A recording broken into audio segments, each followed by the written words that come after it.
Halkanuma sana manaa baasee.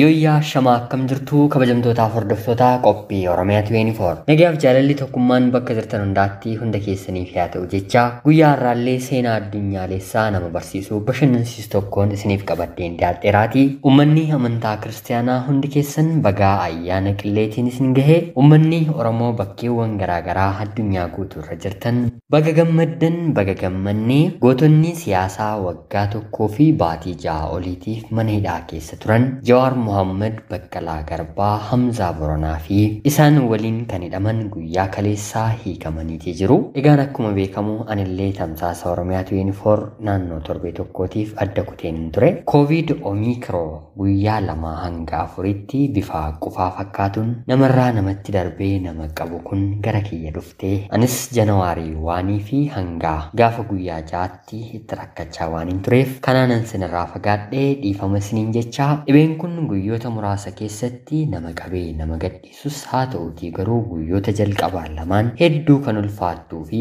kanneen namoota dhibee dhukkuba hargansuu kanneen akka saayinsii asmii qabaniitiif immoo daran baay'ee kan itti jabaattudha. Kanaaf bakka deemtan maraatti ammallee fayyaa keessaniif yoo yaaddan maaskii godhachuu harka qulqulleeffachuu hin dagatinaa isiniin jechuun barbaada. Kallachumaan gara seenaa kanaatti kan isin dabarsu ani Gammachiisa Shoomeetii. Yeroo gaarii.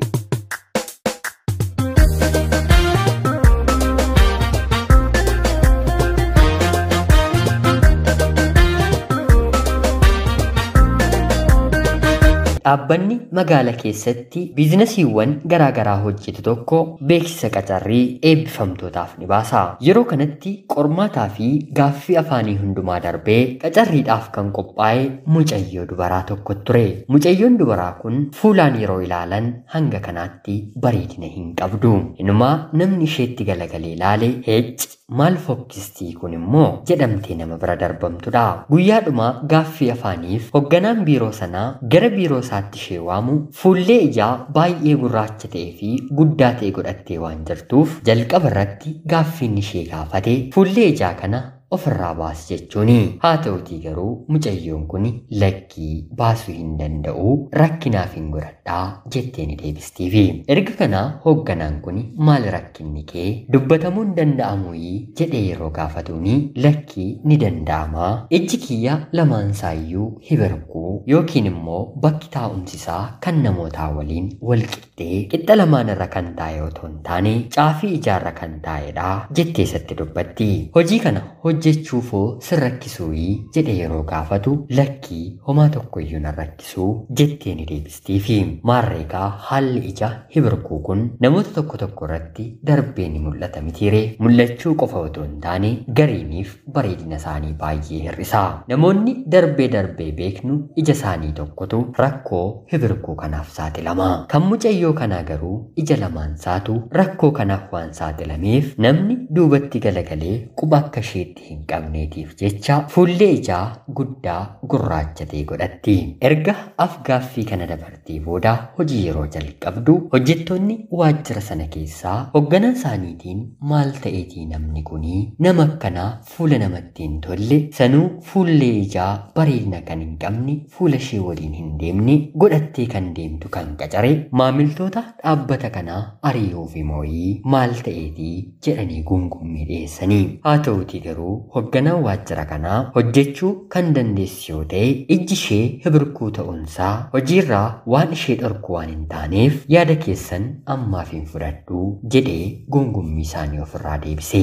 Mucayyoon kunis erga qacaramtee booda hojii ishee haala baay'ee bareedaa ta'uun hoogganaa isheellee gammachiisuun hojjechuu ni jalqabdi. Hojjettoonni waajjira sanaa gariin ishiin qacaramuu isheetti maamilallee ni dhabnaa jedhanii sodaatanii kan turan. Haa ta'uutii garuu haalli hojii dhaabbata sana keessaa erga isheen qacaramtee booda galii gaarii argamsiisuu waan jalqabeef maamiltoonni gaarii hahhaaraan illee gara dhaabbata sanaa dhufuu jalqabanii. Hoogganaan kun hunduu hojii ishee ta'uu beekee baay'ee ajaa'ibsiifachuun kan duraan namoota isa madaalan itti aanaa barreessaa waliin deemee shayee ciree nyaatu. Yeroo kanatti garuu hojjettuu kana ofitti waamee mee koottu warra shayee waliin dhugnaa jedhee qabatee deemuu ni jalqaba. Yeroo kanatti ammallee hojjettoonni waajjira sanaa maal ta'eetii hoogganaan keenya ni maraate moo nama dubartii akkana fokkistu waliin miila isaa kan dhaabbatu ofii akka nootoo bareedu nama isa bareechu maaliif of maddii hin dhaabu jedhanii ammallee isa komachuu ni jalqabu. Haa ta'uutii garuu inni haala hojii ishee waan dinqisiifatuuf yaada hojjettoota isaa ammallee hin dhaggeeffanne. Hariiroon isaanii haala kanaan itti fufuu jalqabee shayee dhuguurraa gara bunaatti, buna dhuguurraa gara laaqana waliin nyaatuutti, laaqana waliin nyaachuurraa hanga mana ishee gaggeessuutti hoogganaan kun ni gaha. Darbeellee jaalalli addaa inni isheef isaaf ibsuu hin dandeenye keessa isaatti ni uumama. Haala kana barsiifatanii haa ta'uutii garuu guyyaa tokko galgala hojiitii bahanii gaggeesseenii gara manaatti erga deebi'ee booda innis galee boqotee hirriba isaa rafee ganama barii gara biirootti yeroo deebi'u dubartii kana ni dhaba. Bilbila ishee yaallaafiin namni jalaa kaasu hin jiru. Tarii maal taateeti jedhee shakkiin hoogganaa kana keessatti uumamuu ni jalqaba. Yeroo kanatti hojjettoota dhaabbatichaa hiriyoota isaa ta'an akkuma isaa hooggantoota isaa gadi waamee maal taateetii guyyaa har'aa ni haftee sanarratti bilbila hin kaastuu jedhee yeroo gaafatu hiriyoonni isaa kunneen maal taatee yaa hoogganaa keenyaa namoota 100 ol dhaabbata kana keessa hojjetu keessaa namni tokko hafeera jettee akkamitti dhiphattaa yeroo nuti hafnoo hafan jedhanii nurratti bilbiluurra hafuu keenyatti maallaqa hangam adabamuu akka qabnu sa'aatii dabarsinaan murteessitee nuuf keessaa isheedhaan ija kamiin ilaaltaa jedhanii isa gaafatu. Yeroo kanatti inni isaanitti baay'ee haree waa'ee ishee wanta isin galchuu hin qabu ani akkuma durii hiriyoota koo isin seen yaada naaf qooddu jedheen malee deemaa daa'e gara hojii keessanitti jedhee ofirraa deebisee. Erga kana hojii guyyaa kanaa dhiisee gara mana ishee ni deema. Balbala mana ishee sanas yeroo rukutu namni irraa banu ni dhiba. Bilbilas yeroo bilbilu sagaleen bilbilaa ni dhaga'ama. Haa ta'uutii garuu namni irraa kaasu hin jiru. Rakkoon ta'e akka uumame yeroo hubatetti balbala namoota ollaa sanaa rukutuun abaluudhaan ni beektuyi mana kana maddii galtii bilbillaafiin bilbilli ishee hin hojjetu kaleessa galgala gaggeesseen manaan ishee gaheen deebi'ee jedhee warra ollaa yeroo gaafatu warri ollaa kunis galgala abbaa manaa ishee waliin walitti bu'aa turte uffata ishee guutuu konkolaataatti fe'ee bakka inni geesse hin beeknu jedhanii isatti dubbatu. Yeroo kanatti hoogganaan kun abbaa manaa qabdi moo'ii jedhee ni gaafataani. Yeroo kanatti namoonni ollaa eeyyeen ni qabdi waliin galanii yeroo hedduu halkan warreebaa walitti dubbachaa buluu kan galgalaa garuu iyya guddaallee waan dhageessiseef ollaan guutuun dhaga'ee amala isaaniiti jedhee ofirraa dadhabee ciiseeraa jedhanii isatti dubbatanii. Yeroo kanatti maqaa abbaa manaa ishee gaafatee gara biiroo isaatti deebi'uun re'aa icciitii isaa tokko waamee qabeenya namni kun qabu naaf ilaalii bariitii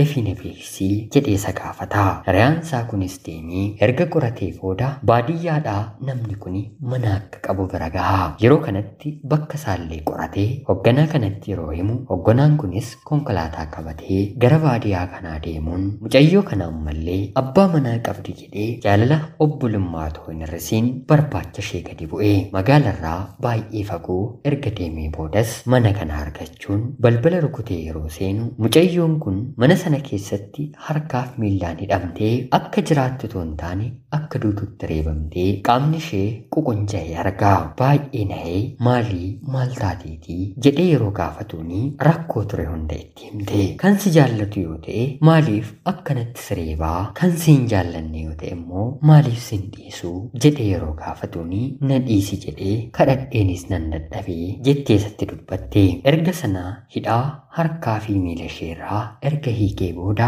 mana yaalaa geessee wal'aanee of biratti fudhatee erga fayyifatee booda kanaan booddee maaltu siif malaa jedhee yeroo gaafatuuni ani nama kana waliin jiraachuun barbaadu adda baheen jireenya qofummaa jiraachuun barbaadaa jettee isatti dubbatte. Erga kanaa kuni fedhii keedha taanaan gama seeraa deemnee adda baataa jedhee gaafataanii. Isheen illee tole jettee waan isheerraa barbaachisu hunduma guutuun abbaa manaa isheerraa adda ni baati. Guyyaa adda baati kana garuu hoogganaan waajjira ishee kun sin jaalladha jedhee afaanii kan itti dubbate otoo hin taane fuuldura isheetti jilgeenfatee qubeelaa harkatti qabachuun natti heerumii jedhee ni gaafata. Yeroo kanatti mucayyoon dubaraa kun baay'ee naate waan ta'es amanuu hin dandeenye. Tole jettee gammaddee fudhattee yeroo gabaabaa keessatti gaa'ela isaanii raawwatanii mana tokko keessa jaalalaa fi kabajaan waliin jiraachuu jalqabanii. Dhiirri akkuma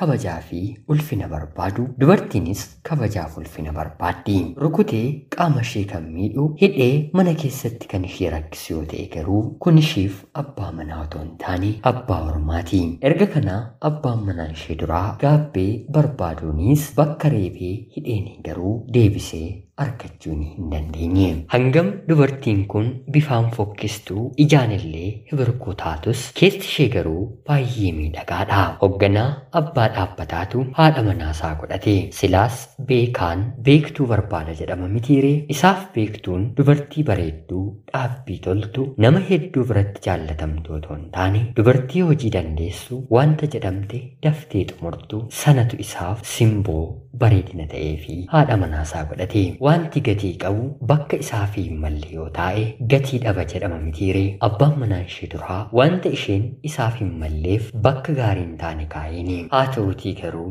namni salphaatti hir'ina ishee hubate garuu eenyummaa ishee jaallatee kabajaan mana isaatti fudhate. Jireenya keessatti yeroo hundaa wanti dagachuu hin qabne namoota bakka nuuf kennanii fi namoota bakka nuuf hin kennine adda baafatanii deemuun baay'ee barbaachisaadha. Olmaan keenyi namoota bakka nuuf hin kennine waliin yoo ta'e nuti uumamni keenyi namaa gadi akka ta'etti of yaanna. Hangaa fi bakka isaanii gahuu akka hin dandeenyetti of tilmaamna. Haa ta'uutii garuu namoota bakka nuuf qaban yaada keenya fudhatan yaada isaanii illee nuuf hiran biratti kan oollu olmaan keenya isaan waliin yoo ta'e garuu yeroo hundaa guddina, gammachuu, milkiitu fuuldura keenyatti mul'ata. Kanaaf oolmaa keenya jireenya keenya eenyu waliin akka godhannu beekuun barbaachisaadhaan dhaamsa guyyaa har'aa Oromiyaa 24. Hanga yoonaatti na dhaggeeffachaa waan turtaniitiif guddaa galatoomaa jechaa laayikii fi sheer gochuun illee na waliin akka turtan kabajaan isin gaafachaa